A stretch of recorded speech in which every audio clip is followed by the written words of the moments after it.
as we now stretch to 7 months since the beginning on October the 7th, we're learning more and more, and lots of tumultuous comments coming in from the United States government, from the Biden administration about weapons there as they supply it ahead of a likely imminent invasion of Rafah. I do want to put up this live picture here on LiveNOW from Fox from Israel looking into Gaza here. I do want to bring into the conversation right now Asaf Romarovsky. Thank you so much, the executive director of the Scholars for Peace in the Middle East. Thank you so much for joining us here on LiveNOW from Fox. And of course, we heard from Secretary of State Blinken earlier this morning talking about some strong words about a potential imminent invasion of Rafah, that there needs to be a plan in place from Israel before they kind of support it. What do we make of these recent comments? And obviously, there's been a lot of comments between the Biden administration and Israel lately.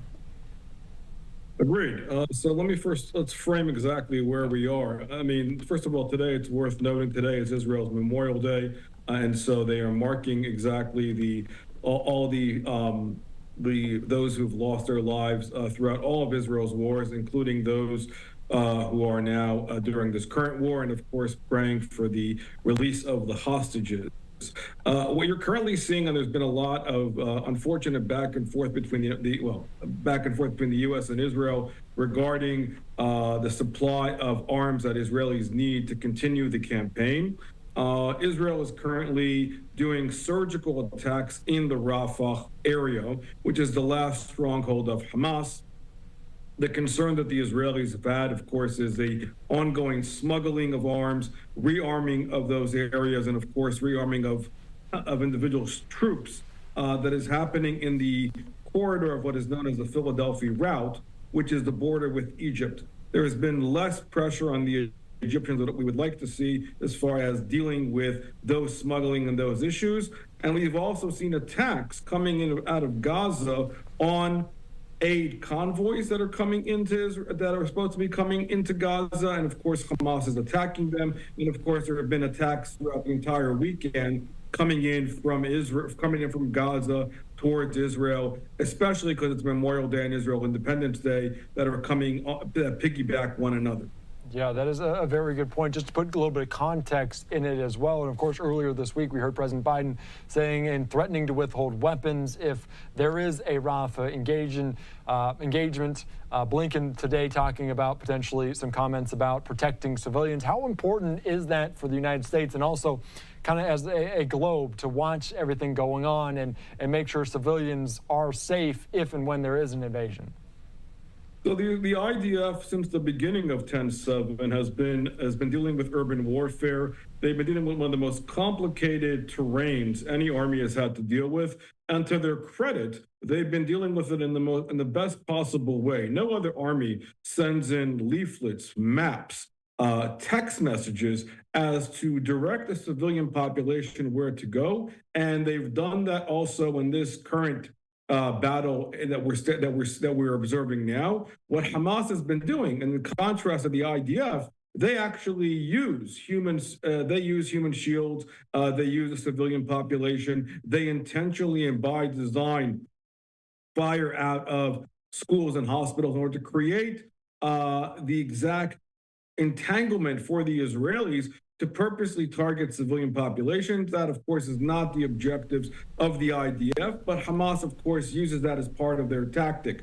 It's also worth noting, of course, that the leaders of Hamas, Sinwar and Diaf, have surrounded themselves by the hostages because that is their lifeline, knowing exactly that is where their life insurance comes from, knowing exactly that this is a psychological warfare that they're dangling in front of the Israelis in an attempt to try to prevent further escalation and further movement of the IDF into the last stronghold of Hamas. Yeah, and like you mentioned, the Hamas leaders being involved there as well. Sinwar potentially not in Rafah anymore. How much kind of intel is Israel trying to learn about this, and maybe how does that change the dynamic of this entirely? Well, the latest leaks, which are concerning, is, of course, that the United States has had intel about his whereabouts and was withholding information. A lot of what we're seeing play out in the recent few days between Jerusalem and Washington are concerning in the sense that there's been, to my mind at least, a lot of jeopardizing internal American electoral politics and sacrificing our consistent ally, Israel. And really, we have to frame everything we're seeing now here within the larger axis of Iran. Israel's enemies are America's enemies. It's not, Israel is fighting exactly our war. We should be supporting Israel in every possible way and making sure that they have everything they need to win this war.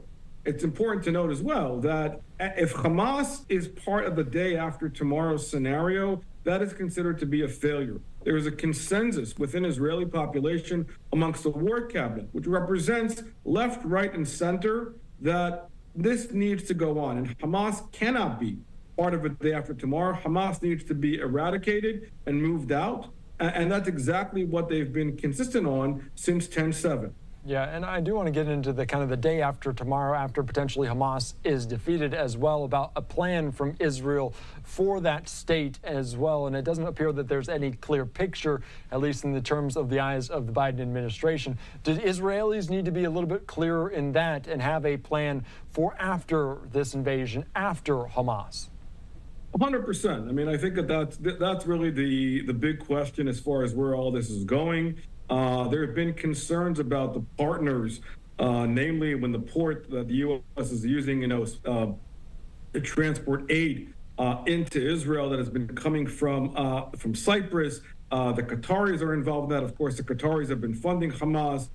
There needs to be valuable partners in the regions that Israel can trust. That is to say, we need to see more involvement from the Arab world, whether it's the Saudis, whether it's the Egyptians, who need to step up in order to make sure that there is a valuable understanding of how this will look like. It's also important to understand that in the meantime, Israel is going to need to stay in Gaza until they are convinced that there is safety and security for their citizens in the southern part of Israel and beyond.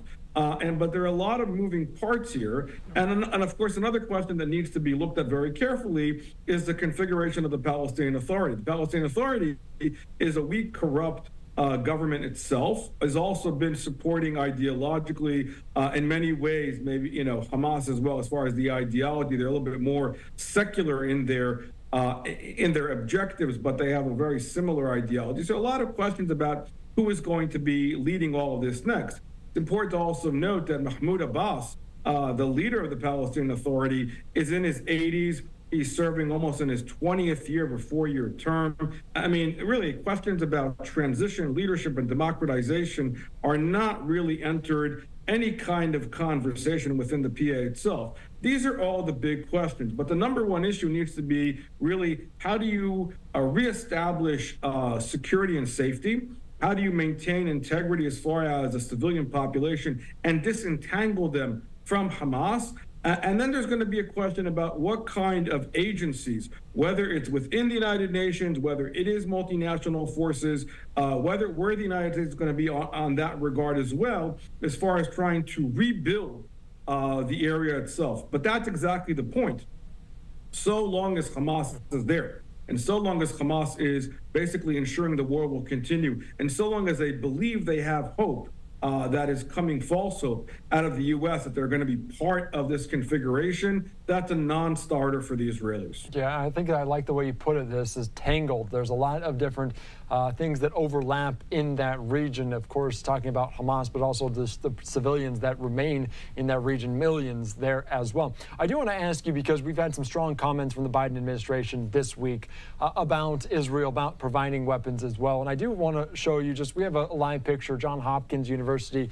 There was an encampment there as well. They kind of spoke with the administration as well. Do you think maybe the Biden administration and some within the Biden administration overreacted to what's happening on college campuses and maybe allowed their foreign policy to follow suit when talks about the war in Israel? Well, there is a connection between the two. I mean, I think that what you are seeing here is that many of the funders, many of the operatives are indeed part of the progressive base of the Democratic Party. But the chants and what the encampments have been calling for are analogous to comments that are supportive of Hamas, Iran. You're seeing terrorist involvement on these campuses. You're seeing dirty money. There's a lot of nefarious, insidious activity with the sole goal of taking American liberal Western institutions and trying to take them over and trying to turn them on their head. That's a problem. I mean, this is not what these institutions were built to be. They're going against what they were supposed to do altogether. We got to stop this. We have to look very closely as where the funding is coming, look very closely at the background of the individuals of where they're coming from. And it's important to also understand that many of the professional agitators have been outside apparatchiks who've been coming into these campuses with the sole goal of activating them. So there are a lot of moving parts here,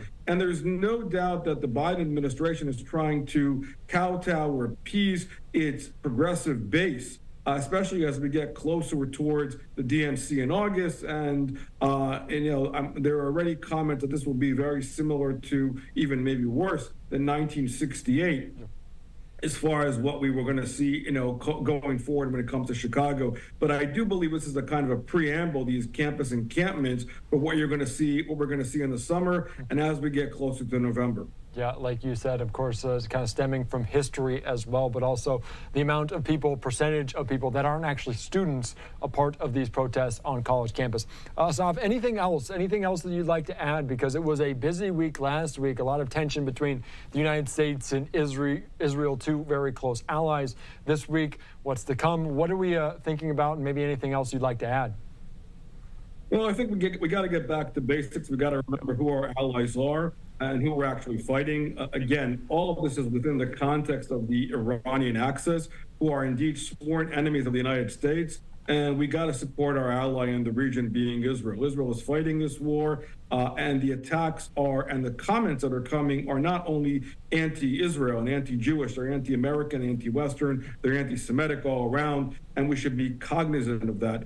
Airing the dirty laundry is bad policy, and there's been too much daylight, and it's better to kind of move these things back to basics and try to understand exactly where we have similar objectives and move them along so Israel can indeed win the war and ensure, once again, safety and security for their citizens. Yeah, a lot of daylight there between what the Biden administration wants and also what Israeli officials are saying. All right, thank you again for joining us. I appreciate your time here on Live Now from Fox. Great perspective into this conflict that stems more than 7 months in the making. All right, thanks again for joining us. Thank you. All right, thank you. All right, we're going to